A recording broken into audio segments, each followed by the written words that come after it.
ನಮ್ಮ Hollywood director ಆದಂಥ Christopher Nolan ಮುಂಬೈಗೆ ಬಂದು ಒಂದು ಪ್ರೆಸ್ ಮೀಟ್ನ ಮಾಡ್ತಾರೆ. ಬೇರೆ ಕಂಟ್ರಿಗಳಿಗೆ ನಾವು ಕಂಪೇರ್ ಮಾಡಿದ್ರೆ love for cinema in India is much more ಅಂತ ಹೇಳ್ತಾರೆ. ಇಂಡಿಯಾನಲ್ಲಿ ಸಪೋರ್ಟ್ ಸಿಕ್ಕಿ ಹಿಟ್ಟಾದರೆ ಜಗತ್ತಿನಲ್ಲಿ ಅದು ಹಿಟ್ಟಾದಂಗೆ ಅಂತ. ಅವರು ಇಂಡಿಯಾ ತನಕ ಬಂದು ಪ್ರಯಾಣ ಬೆಳೆಸಿ ಇಲ್ಲಿ ಪ್ರೆಸ್ ಮೀಟ್ ಮಾಡಿ ಇಲ್ಲಿನ ಜನರ ಬಗ್ಗೆ ಮಾತಾಡಿ ಇಲ್ಲಿ ಮಾಡ್ತಕ್ಕಂಥ ಮಾರ್ಕೆಟಿಂಗ್ ಏನಿದೆ. ಒಂದು ಅಬ್ಸೆಷನ್ ಅನ್ನೋ ಫಿಲಮ್ಗೆ ಇಂಡಿಯನ್ ಕಲೆಕ್ಷನ್ಸ್, ಥಿಯೇಟ್ರಿಕಲ್ ಕಲೆಕ್ಷನ್ಸ್ ಇಷ್ಟು ಜಾಸ್ತಿ ಇದೆಯಾ? ಟೆಲಿಗ್ರಾಮಲ್ಲಿ ಮಾರನೇ ದಿನ ಬೆಳಗ್ಗೆ ಪೈರಸಿ ಆಗ್ಬಿಡ್ತದೆ, ಬಂದ್ಬಿಡ್ತದೆ ನಮ್ಮ ಸಿನಿಮಾಗಳು ಅಂತ ನಾವು ಹೇಳ್ತೀವಿ. ಇಂಗ್ಲೀಷ್ ಸಿನಿಮಾಗಳಾಗಲ್ವಾ? ಆದರೂ ಯಾಕೆ ಜನ ಥಿಯೇಟ್ರಿಗೆ ಹೋಗಿ ನೋಡ್ತಾರೆ? ಯಾಕೆ ಅದ್ರ ಥಿಯೇಟ್ರಿಕಲ್ಸ್ ಕಲೆಕ್ಷನ್ ಜಾಸ್ತಿ ಇದೆ? ಆ ಸಿನಿಮಾನ ಥಿಯೇಟ್ರಲ್ಲೇ ಎಕ್ಸ್ಪೀರಿಯನ್ಸ್ ಮಾಡಬೇಕು ಅನ್ನೋ ಕನ್ಕ್ಲೂಷನ್ಗೆ ಬಂದುಬಿಟ್ಟಿದ್ದಾನೆ ಪ್ರೇಕ್ಷಕ.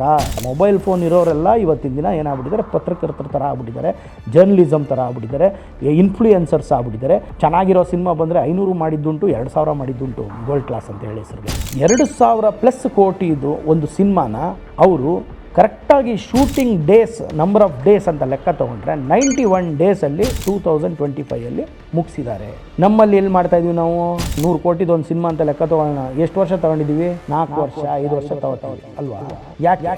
ಕ್ವಾಲಿಟಿ ಮತ್ತು ಕಂಟೆಂಟ್ ಕೊಟ್ಟರೆ ಅವನು ಕಾದು ಮಾರನೇ ದಿನಾನೂ ನೋಡ್ತಾನೆ ಅದನ್ನು ಅನ್ನೋದು 2-3 ಸಿನಿಮಾ ನಮ್ಮ ಕನ್ನಡದಲ್ಲೇ ಪ್ರೂವ್ ಮಾಡಿದೆ.